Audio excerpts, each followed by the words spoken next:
The breach. The Calrath defense line had stood for 200 years without a single breach. It stretched across 3 star systems like an invisible wall, protected by thousands of automated defense platforms, minefields, and weapon satellites that had never failed. The line separated human colonial space from the Zinthrak Dominion, a vast empire that had conquered 40 species before humanity ever left Earth. For 2 centuries, the line had kept the peace. For 2 centuries, both sides had respected the boundary. Today, that peace shattered like glass. Captain Elena Reeves stood on the bridge of the patrol vessel Stormbreaker and stared at something that should not exist. Her ship was small by military standards, only 400 meters long, designed for reconnaissance and light combat. It had been patrolling the outer edge of the Calrath line for 3 months without incident. Boring work. Safe work. The kind of assignment that let young captains prove they could handle responsibility without getting anyone killed. That assignment had just ended.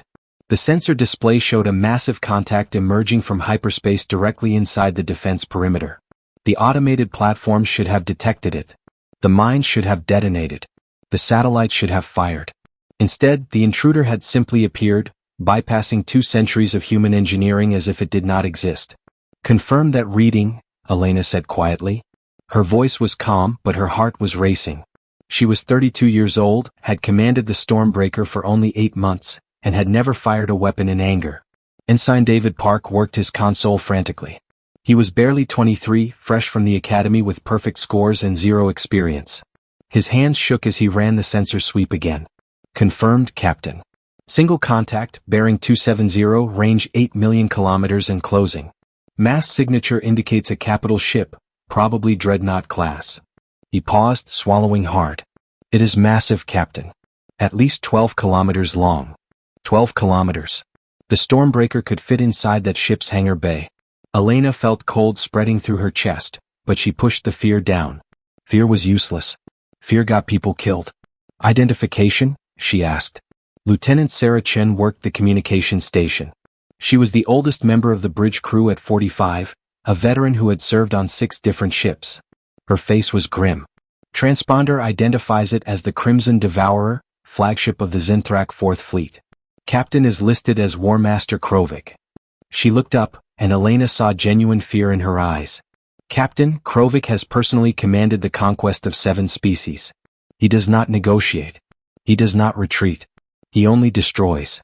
Elena nodded slowly. She had read about Krovik during her academy training. The Zinthrak Empire had existed for 3,000 years, and in all that time, Krovik was considered one of their greatest military minds. He had broken planets. He had shattered fleets. And now he was here, inside human space, heading toward the colonies. "Plot his course," Elena ordered. Park worked quickly. A moment later, the tactical display updated. A red line extended from the Crimson Devourer's position directly toward a blue dot labeled New Haven. Elena's blood went cold. New Haven was not a military installation. It was a colony world home to 4 million people. Farmers and teachers and children. Families who had traveled across the galaxy to build a new life in the frontier. The planet had a small defense force, maybe 20 patrol ships and some ground-based weapons. Against a dreadnought commanded by Krovik, they would last minutes. "Time to New Haven?" Elena asked, though she already knew the answer would be bad. "At current speed, the Devourer will reach New Haven in 7 hours, Park said quietly. "And the fleet?" Chin checked her console. "Admiral Harrison's battle group is 12 hours away. They are coming at maximum speed, but they cannot arrive in time." She paused. "Captain, we are the only military vessel between the Devourer and New Haven." The bridge went silent. Everyone was looking at Elena now, waiting for her decision. She could feel the weight of their eyes. The Stormbreaker carried a crew of 85 people. 85 lives that she was responsible for.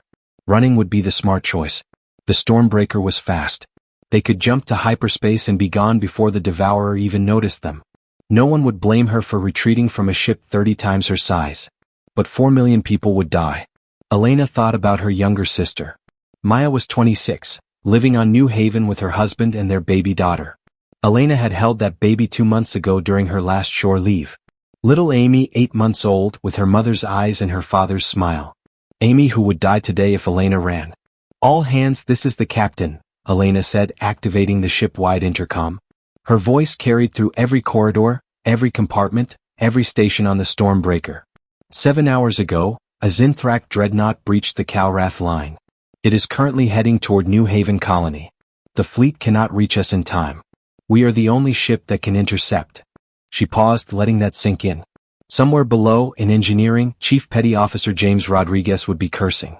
In the medical bay, Dr. Lisa Morrison would be preparing for casualties. In the fighter bay, Commander Alex Turner would be readying his pilots. I will not order anyone to do this, Elena continued.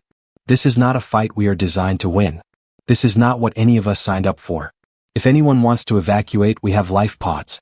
I will give you 5 minutes to decide. No shame. No judgment. She released the intercom and waited. The bridge crew looked at each other. Park was pale. Chen's jaw was set. At the tactical station, Lieutenant Marcus Kane, her weapons officer, was checking his systems with steady hands.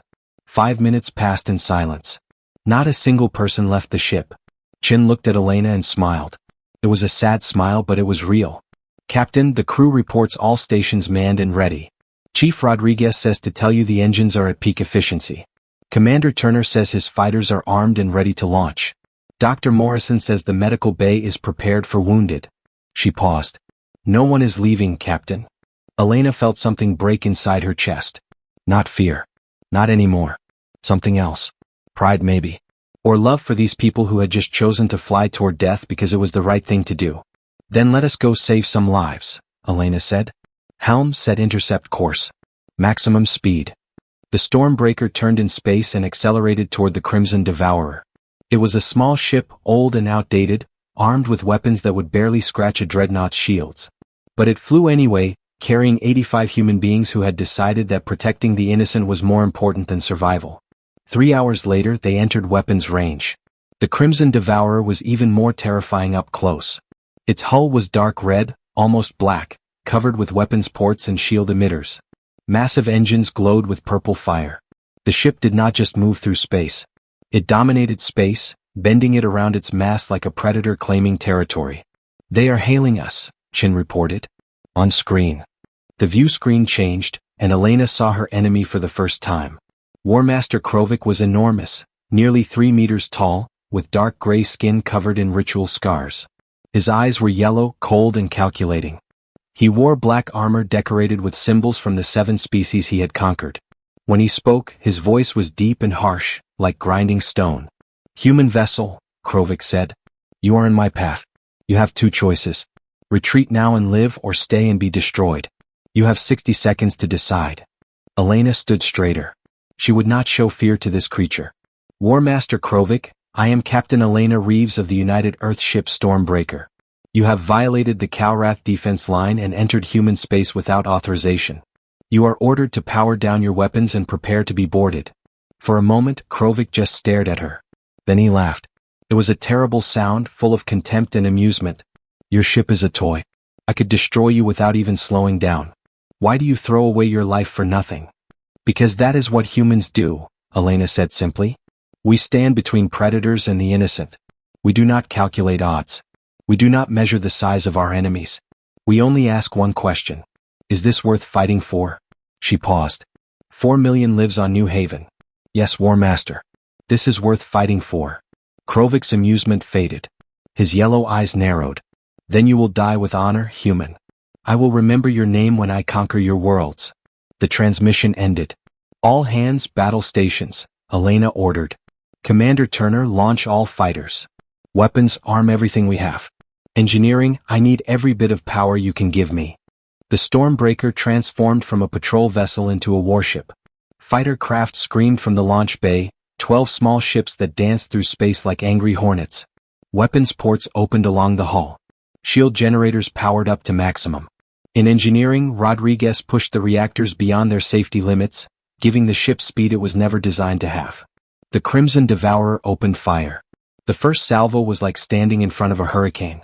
Energy beams thick as buildings tore through space. The Stormbreaker's shields flared bright white, absorbing impact after impact. But the shields were designed to stop small weapons, not dreadnought-class cannons. They failed after 6 seconds. Shields down, Kane reported, his voice tight. Hull damage on decks 4 and 5. We have fires in section 7. Damage control teams respond, Elena ordered. Return fire. All weapons. The Stormbreaker fought back. Its main railgun fired, launching solid metal slugs at a fraction of light speed. Its missile pods opened, releasing swarms of warheads. Its point defense lasers tracked and fired, trying to find weak points in the dreadnought's armor. The attacks bounced off the Crimson Devourer's shields like rain on stone. Another salvo hit the Stormbreaker. The ship shook violently. Explosions bloomed along its hull. People screamed. Alarms wailed. On the bridge, a console exploded, showering Park with sparks. He kept working, blood running down his face. Hull breaches on decks 3, 6, and 8, Kane shouted over the noise. We have lost weapon battery 2 in the port missile launcher. Casualty reports coming in from all decks. They were being torn apart. The Stormbreaker was dying and they had barely scratched the enemy. But Elena was not done yet. Commander Turner, she called over the combat channel. I need your fighters to target the Devourer's sensor arrays. Blind that monster. Turner's voice came back calm despite the chaos. Copy that, Captain. All fighters form up on me. We are going in. The 12 fighters broke formation and dove toward the dreadnought like birds attacking a giant. They were so small that the Devourer's main weapons could not track them. They flew between the massive weapon ports, dodging defensive fire, and launched their missiles at the sensor domes that covered the ship's hull. Explosions rippled across the Crimson Devourer's surface. Not enough to hurt it, but enough to make it harder for the ship to see. Good work, Elena said. Now, tactical analysis. Park, Kane, Chin, anyone. That ship has to have a weakness. Find it. They worked frantically, scanning the dreadnought from every angle while the Stormbreaker continued to die around them. Another hit. Another hull breach. The life support systems were failing. Half the ship was on fire. Then Park shouted, Captain, I found something. The Devourer's shields are powered by 4 main generators, 1 in each quadrant. But they are not evenly distributed. The generator on the starboard rear quadrant is running at 115% power to compensate for asymmetric mass distribution. His hands flew across his console, highlighting the area on the tactical display. If we overload that generator, the entire shield grid might collapse for a few seconds. Elena stared at the display. Was a chance. A tiny, desperate chance. How do we overload it? We would need to hit it with sustained fire, high energy focused on one point. But Captain, we do not have enough weapons left. Even if we used everything, it would not be enough power. Elena looked at the Stormbreaker's status display. Half their weapons were destroyed. Their shields were gone. Their hull was breaking apart. They were finished. Unless... Rodriguez, Elena called down to engineering. Can you overload the main reactor? There was a long pause. Then Rodriguez's voice came back, slow and careful. Captain, if I overload the reactor, I can channel all that energy through the remaining weapons. We would have maybe 30 seconds of incredible firepower before the whole system melts down. But Captain, once I start that process, I cannot stop it. The reactor will go critical. The ship will explode. Elena closed her eyes. She saw her crew. She saw Park, barely old enough to drink, bleeding from a head wound but still working. She saw Chin, who had grandchildren waiting for her at home. She saw Kane, who had just gotten engaged last month. 85 people who trusted her to lead them. She opened her eyes and made her decision. Do it, Elena said quietly. Overload the reactor. Give me everything. Captain, Chin said softly. That will kill us all. I know, Elena said. But it will save New Haven. 4 million lives for 85. That is mathematics I can live with. Or die with. She activated the ship-wide intercom one last time. All hands, this is the captain. I am ordering a reactor overload. We have 30 seconds of maximum firepower, and then the ship will be destroyed. I want everyone who can reach an escape pod to evacuate now. That is an order. She paused, her voice breaking slightly. It has been an honor to serve with you. Tell our families we died doing something that mattered. She cut the intercom. On the bridge, no one moved toward the escape pods. Captain, Park said quietly. If we are going to do this, someone needs to stay at the weapon station to aim. Someone needs to stay at sensors to guide the shots. Someone needs to stay at helm to keep us stable. He smiled and there were tears on his face. I guess we are staying. Chin nodded. I have been in the Navy for 26 years. I cannot think of a better way to finish. Kane checked his weapons. Let us hurt that thing. In engineering, Rodriguez began the overload sequence. Deep in the heart of the Stormbreaker, the reactor began to scream. Power surged through systems that were never meant to handle it. Conduits melted. Circuits fried. But the energy kept building, channeling into the weapons systems, giving them strength they had never possessed. "Reactor critical in 30 seconds, Rodriguez reported. His voice was steady. "You have your power, Captain. Use it well." Elena looked at her crew one last time. Then she turned to face the Crimson Devourer. "All weapons target the starboard rear generator. Fire everything we have. And do not stop firing until we are gone." The Stormbreaker unleashed hell.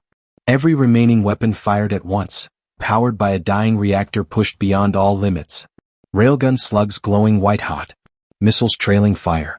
Lasers bright enough to look like small stars. All of it focused on one single point on the massive dreadnought's hull. The generator began to fail. Alarms screamed on the Crimson Devourer's bridge. The shields flickered. Krovik watched in disbelief as the tiny human ship, dying and broken, somehow hurt him. 10 seconds to detonation, Rodriguez called out. The generator exploded. The shield grid collapsed. For exactly 3 seconds the Crimson Devourer was vulnerable. And in those 3 seconds the Stormbreaker's weapons found bare hull. They tore into the dreadnought's armor, carving deep wounds, destroying weapon batteries and sensor arrays and life support systems. It was not enough to destroy the massive ship, but it was enough to hurt it badly. 5 seconds, Rodriguez said. On the Crimson Devourer's bridge, Krovik made a decision. His ship was damaged. His shields were offline. His sensors showed more human ships approaching. This was no longer an easy conquest. This was a fight that could cost him his flagship. "Retreat," Krovik ordered. "Jump to hyperspace. Now." The Crimson Devourer turned away from New Haven and vanished into hyperspace, fleeing from a patrol ship that had refused to die quietly. Reactor detonation in 3, 2, 1. The Stormbreaker exploded in a ball of white fire, taking 85 brave souls with it into the darkness. But New Haven survived. 4 million people would wake up tomorrow because 85 humans had decided that some things were worth dying for. That was humanity's strength.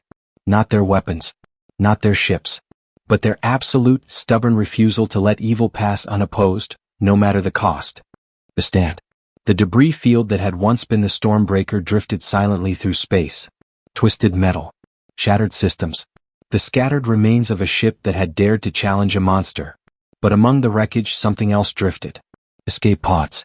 17 of them, ejected in the final seconds before the reactor detonated. Captain Elena Reeves had given the order to evacuate. Most of her crew had refused. But some had been forced into the pods by their shipmates. Some had been unconscious in medical bay when Dr. Morrison sealed them inside and launched them. Some had been trapped in sections of the ship where staying meant dying for nothing. 17 pods. 42 survivors.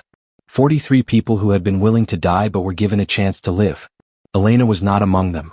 She had stayed on her bridge until the end. 3 hours after the Stormbreaker's destruction, the rescue ships arrived.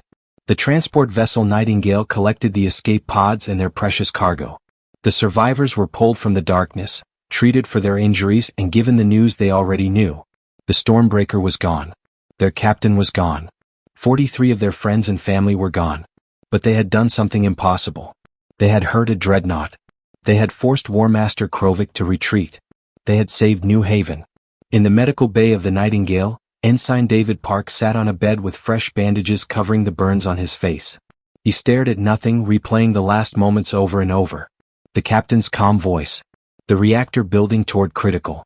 The choice to stay when he could have run. A man entered the medical bay. He was tall and broad-shouldered, maybe 40 years old, with short gray hair and eyes that had seen too many battles. He wore the uniform of a Navy commander with pilot wings on his chest. His name tag read Turner. But this was not the Turner who had commanded the Stormbreaker's fighter squadron. This was his older brother, Lieutenant Commander Marcus Webb, leader of Raptor Squadron based on the carrier vessel Valiant. Marcus had heard about the Stormbreaker. Everyone in the fleet had heard. The story had spread like wildfire. A patrol ship, outgunned and outmatched, had challenged a dreadnought and won. Not through superior weapons or tactics, but through pure human stubbornness and sacrifice. Marcus had also heard that his younger brother, Alex Turner, had died leading his fighters against the Crimson Devourer's sensors. Alex had been 28, engaged to be married, with his whole life ahead of him. Now he was gone, another name on the wall of heroes who had given everything. Marcus found Park sitting alone and sat down beside him. He said nothing for a long moment. Then quietly he spoke. "My brother flew with you," Marcus said. Commander Alex Turner. He led your fighter wing. Park looked up and Marcus saw the guilt in the young man's eyes. The survivor's guilt that came from living when others had died. He was incredible, Park said softly. He never hesitated. When the captain ordered the attack on the sensor arrays, he just said, "Copy that," like it was a routine patrol. He saved us time. He saved us all. His voice broke. "I'm sorry. I am so sorry he did not make it out." Marcus put a hand on Park's shoulder. "Do not apologize. Alex died doing exactly what he wanted to do. Protecting people. That is who he was." He paused. "And he did not die for nothing. None of them did. Because of your crew, 4 million people are alive right now. Children are playing. Families are having dinner. People are living their lives. That is because of you." "But the Devourer escaped," Park said bitterly. "Krovik is still out there. We heard him, but he will come back. He will bring more ships next time. All we did was delay the inevitable." Marcus stood up. His face was hard now, determined. "Then we make sure there is no next time. The Stormbreaker bought us time. Now we use it." He left the medical bay and headed to the bridge. The Nightingale was just a transport, but it was carrying something more valuable than medical supplies. It was carrying the survivors of the Stormbreaker, and those survivors had tactical data on the Crimson Devourer. They had sensor readings. They had visual records. They had first-hand experience fighting the most dangerous warship in the Zinthrak fleet. Marcus accessed the communication system and sent a priority message to Admiral Harrison's battle group. Within an hour he received a response. The Admiral wanted to meet with the Stormbreaker survivors. More than that, he wanted them to help plan the next engagement. Because Krovik would return. Marcus knew it. The War Master had retreated, but he had not been defeated. His ship was damaged but still operational. And Zinthrak warriors did not accept humiliation. Krovik would repair his ship, gather reinforcements, and come back to finish what he started. The question was how long humanity had to prepare. The answer came 6 hours later. Long-range sensors detected multiple hyperspace signatures at the edge of the Calrath line. Not just one ship this time. 7 contacts. 4 cruisers, 2 destroyers, and 1 massive dreadnought. The Crimson Devourer had returned, and it had brought friends. Admiral Thomas Harrison stood on the bridge of the battleship Relentless and studied the tactical display with cold calculation. He was 60 years old, a veteran of 3 wars with white hair and a face carved from stone. He had commanded the defense of human space for 15 years, and he had never lost a major engagement. He did not intend to start now. "Status report," Harrison ordered. His tactical officer, Commander Julia Santos, worked her console quickly. "Enemy fleet is holding position at the breach point, 30 million kilometers from New Haven. They are not advancing yet. Sensor readings indicate the Crimson Devourer has completed emergency repairs. Shields are back online, and most damaged systems have been restored." Composition of our forces? "We have 3 battleships, 7 cruisers, 11 destroyers, and 4 carriers with full fighter complements. Total of 25 capital ships plus 140 fighters." Santos paused. "Sir, we outnumber them 3-1. We have the advantage." "Numbers mean nothing against Krovik," Harrison said quietly. "That man has won battles where he was outnumbered 10-1. He is not holding position because he is afraid. He is holding position because he is planning something." The door to the bridge opened and Marcus Webb entered, followed by 3 of the Stormbreaker survivors. Ensign Park, Lieutenant Chin, and Chief Rodriguez. They all looked exhausted, haunted by what they had seen, but their eyes were clear. They were here to finish what their captain had started. "Lieutenant Commander Webb," Harrison acknowledged. "Thank you for coming. I have read the tactical reports from the Stormbreaker's engagement. Your observations may give us an advantage." Marcus saluted. "Sir, we discovered that the Devourer's shield generators are unevenly balanced. If you can overload the starboard rear generator, the entire grid will collapse briefly. But it requires sustained, focused fire, and the window is only 3 seconds. 3 seconds is enough," Harrison said. He turned to Santos. "Prepare a strike package. I want 6 destroyers to focus all weapons on that generator. Once the shields drop, our battleships will target the main reactor and engine systems. We are not trying to disable this time. We are trying to destroy." "Sir," Park spoke up nervously. "With respect, War Master Krovik knows about the generator weakness now. He will have reinforced it or adjusted his shield configuration. He will not fall for the same tactic twice." Harrison smiled grimly. "You are right, Ensign. Which is why we are not going to use the same tactic. He gestured to the tactical display. The Stormbreaker succeeded because your captain understood something fundamental about warfare. You cannot beat an enemy at their own game when they are stronger than you. You have to change the game entirely. He pointed to New Haven on the display. Krovik wants that planet. His pride demands it after being forced to retreat. But he is cautious now. He knows we have a fleet here. So he is waiting, studying us, looking for an opening. What if we give him one? Marcus said, understanding dawning.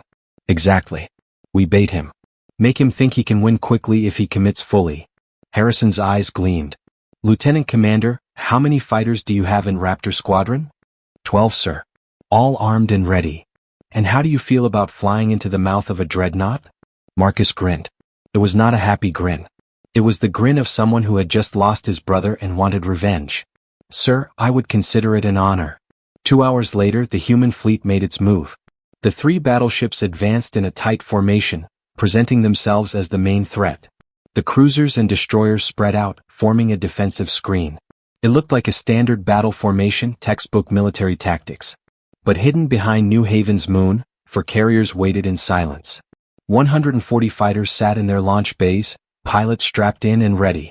Among them was Marcus Webb and his Raptor Squadron, flying ships that had been modified with special equipment. Bombs. Big ones. The kind designed to crack open bunkers and fortified positions. The kind that might hurt a dreadnought if delivered to exactly the right spot. On the Crimson Devourer, War Master Krovik studied the human fleet with his yellow eyes. His bridge crew worked quietly, efficiently, well-trained warriors who had served with him for decades. They had seen the tactical reports from the first engagement. They knew the humans had discovered a weakness in their shields. But Krovik was not worried. He had spent the last 6 hours having his engineers reinforce every generator, balance the power distribution, and add redundant systems. The weakness no longer existed. And now he had 6 ships instead of 1. The humans were brave, but bravery could not overcome such a disparity in firepower. All ships advance, Krovik ordered. We will destroy their battleships first, then move on to the colony. I want the humans to watch their fleet burn before their world dies. The Zinthrak fleet moved forward, weapons charging, shields at maximum. They closed the distance rapidly, confident in their superiority. The human battleships held their position and opened fire. Space lit up with weapons fire. Energy beams and missiles filled the darkness. The 2 fleets hammered at each other, shields flaring, hulls sparking where shots penetrated. The battle was brutal and direct, exactly what Krovik expected. Which was exactly what Harrison wanted him to think. Now, Harrison said quietly. Behind the moon, the carriers launched everything. 140 fighters screamed into space and accelerated toward the battle at maximum speed. They came in fast and low, using the planet's gravity well to mask their approach. By the time the Zinthrak sensors detected them, they were already in weapons range. Krovik saw them coming and snarled orders. Deploy interceptors. Do not let those fighters reach us. Zinthrak fighters launched from the cruisers and destroyers, moving to intercept. 30 enemy fighters against 140 human pilots. The odds were terrible for the Zinthrak, but their ships were faster and more maneuverable. They dove into the human formation like wolves among sheep. But these sheep had teeth. The human fighters broke into smaller groups, each team covering each other with perfect coordination. They had trained together for years, flown together through countless drills. They knew each other's moves before they happened. When a Zinthrak fighter targeted one human, 2 others were already firing on it from different angles. The space between the fleets became a furious dogfight. Fighters twisted and turned, firing and dodging, dying and killing. It was chaos and beauty and terror all mixed together. And through that chaos, Raptor Squadron flew. Marcus led his 12 fighters on a different course. While the main fighter wings engaged the enemy interceptors, Raptor Squadron dove toward the Crimson Devourer itself. They flew between the massive weapon batteries, dodging defensive fire, their target clear. The main hangar bay. The one spot on a dreadnought where the armor was thinnest because ships needed to enter and exit. Raptor 2 status, Marcus called over the squadron channel. With you lead, came the response from Lieutenant Sarah Kim. She was 30, a veteran pilot with 40 confirmed kills. Payload armed and ready. One by one the squadron reported in. They were all veterans, all volunteers, all fully aware this was probably a one-way trip. But like the Stormbreaker's crew before them, they had decided some things were worth dying for. The Crimson Devourer's point defense systems tracked them and fired. Energy beams cut through space. 2 fighters exploded instantly. Another took a hit and spiraled away, its pilot ejecting at the last second. 9 fighters remained. They reached the hangar bay. The opening was massive, 300 meters wide, designed to accommodate entire squadrons of Zinthrak ships. But right now it was open, vulnerable, and Marcus could see inside to the deck where enemy fighters were being armed and prepared for launch. "All Raptors deliver payload on my mark," Marcus said calmly. "Mark." 9 fighters released their bombs simultaneously. 18 massive explosive devices tumbled through space and flew into the hangar bay. They penetrated deep inside before their proximity sensors activated. The explosions were tremendous. The hangar bay became an inferno.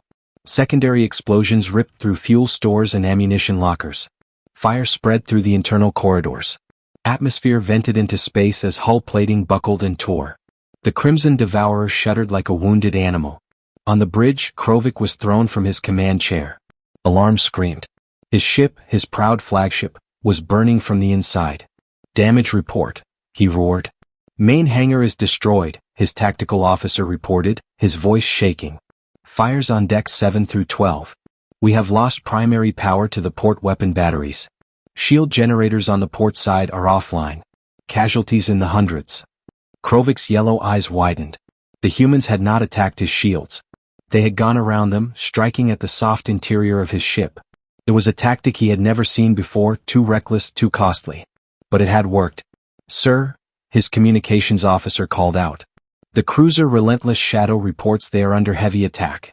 The destroyer Black Talon is requesting support. They are being overwhelmed."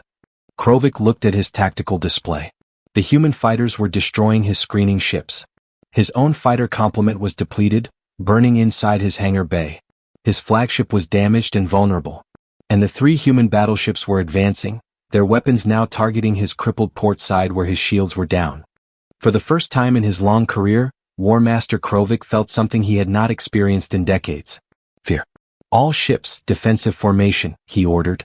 "Protect the Devourer. We need time to restore shields." But time was something the humans would not give him. Admiral Harrison watched the battle unfold and saw his opportunity. The Crimson Devourer was hurt, its escorts were scattered, and its commander was off balance. This was the moment. "All ships, full assault," Harrison ordered. "Target the Devourer. I want that ship dead." The 3 battleships accelerated, pouring fire into the dreadnought's exposed port side. Without shields, the armor began to fail. Hull plating cracked and peeled away. Internal explosions lit up the darkness. The Crimson Devourer was dying. Krovik knew it too. He looked at his ship's status display and saw only red warnings. His engines were failing. His weapons were offline. His crew was dying. He had 2 choices: stay and be destroyed or retreat and live to fight another day. Pride demanded he stay. Honor demanded he go down with his ship. But survival, the most basic instinct of all living things, demanded he retreat. "Signal the fleet," Krovik said quietly. "We are withdrawing. Prepare for emergency hyperspace jump." "Sir, the engines are damaged. A jump could tear the ship apart." "Then we will risk it. Because staying here will definitely tear us apart." The Crimson Devourer's engines flared bright purple, straining to open a hyperspace window. Around it, the surviving Zinthrak ships formed a protective screen, buying their flagship precious seconds. One by one they vanished into hyperspace. The Crimson Devourer was the last to go. As it began to phase out of normal space, Krovik took one final look at the human fleet. They had beaten him. Not through superior technology or numbers, but through creativity, sacrifice, and an absolute refusal to accept defeat. He had conquered 7 species. He had broken fleets and shattered worlds. But he had never faced an enemy quite like humanity before. The Crimson Devourer vanished, leaving behind debris, burning hulks of Zinthrak ships, and a human fleet that had just won an impossible victory. On the bridge of the Relentless, Admiral Harrison allowed himself a small smile. Casualties. 12 fighters lost, 18 damaged. The battleship Defiant took heavy damage but is still operational. Total casualties, 43 dead, 106 wounded. Harrison closed his eyes briefly. 43 more names for the memorial wall. 43 more families who would receive the news that their loved ones had died protecting the colonies. But those 43 had saved millions. "And the Stormbreaker survivors?" he asked quietly. "All survived, sir. They are on the Nightingale." "Good. They have earned some rest." Harrison looked at the tactical display where New Haven glowed peacefully. Open a channel to the colony. Let them know they are safe. As the message went out, celebration erupted on New Haven. 4 million people learned that the threat was gone, that the monsters had been driven away, that they could sleep safely tonight. They did not know all the details yet. They did not know about the Stormbreaker's sacrifice or the fighter pilots who had flown into certain death or the countless acts of heroism that had saved them. But they would learn. The stories would be told. The names would be remembered. Because that was what humanity did. They remembered their heroes. They honored their sacrifices. And they made damn sure that those sacrifices meant something.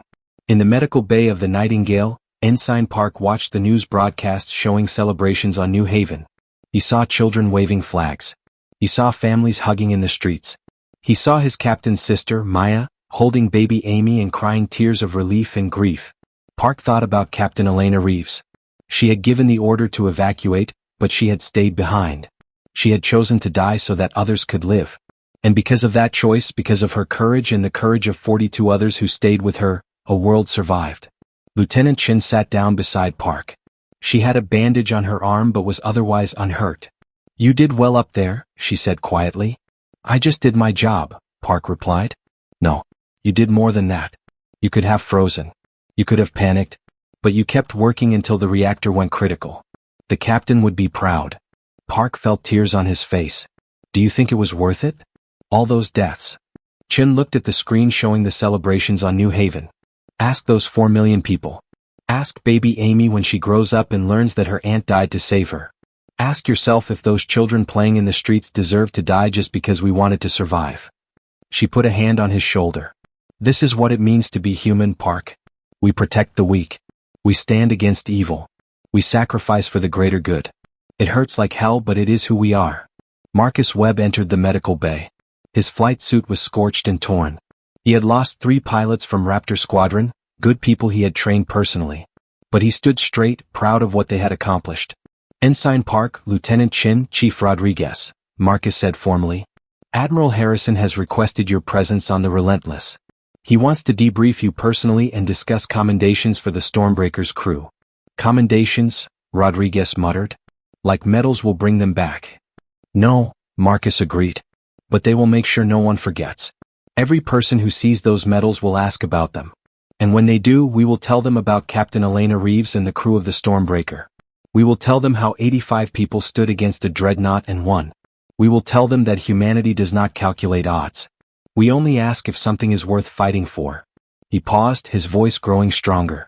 And we will tell them that the answer is always yes. Every single time. Because that is who we are. That is what makes us human. 3 weeks later, a ceremony was held on New Haven. 4 million people attended, either in person or through broadcast. Admiral Harrison stood at a memorial wall where 85 new names had been engraved. The names of the Stormbreaker's crew who had given everything. Among the crowd were the survivors. Park, Chin, Rodriguez, and the others who had lived because their captain had ordered them to. They stood at attention in their dress uniforms, tears streaming down their faces. Harrison spoke to the crowd. His voice carried across the plaza and across the galaxy through countless broadcasts. Today we honor heroes. Not because they were the strongest or the smartest or the most powerful. But because when evil came to our door, they stood in its way. They did not ask if they could win. They only asked if it was worth fighting for. And 4 million lives, your lives, were worth everything to them. He paused, looking at the names on the wall. Let their sacrifice remind us of what humanity stands for. We do not conquer. We do not destroy. We protect. We defend. We sacrifice. That is our strength. That is our legacy. That is who we are. The crowd was silent for a moment. Then slowly the applause began. It grew and grew until 4 million people were cheering, crying, celebrating the heroes who had saved them. On Earth, in the halls of the United Earth government, the story of the Stormbreaker spread like wildfire. It became a legend, told and retold, inspiring a new generation to join the Navy, to defend the colonies, to stand against the darkness. And in the Zinthrak Dominion, War Master Krovik sat in his quarters aboard his repaired flagship and thought about the humans. He had conquered 7 species. He had won 1,000 battles. But he had never faced an enemy who valued others more than themselves. Who would die for strangers. Who would throw away tactical advantage for the sake of honor and protection. It terrified him. Because an enemy who did not fear death was impossible to defeat. You could kill them but you could not break them. And an enemy you could not break was the most dangerous enemy of all. The Calrath defense line had been breached. But humanity had held. Not through superior weapons or technology, but through something far more powerful. The absolute, unbreakable conviction that some things were worth dying for. And that conviction, more than any weapon, would ensure humanity's survival among the stars.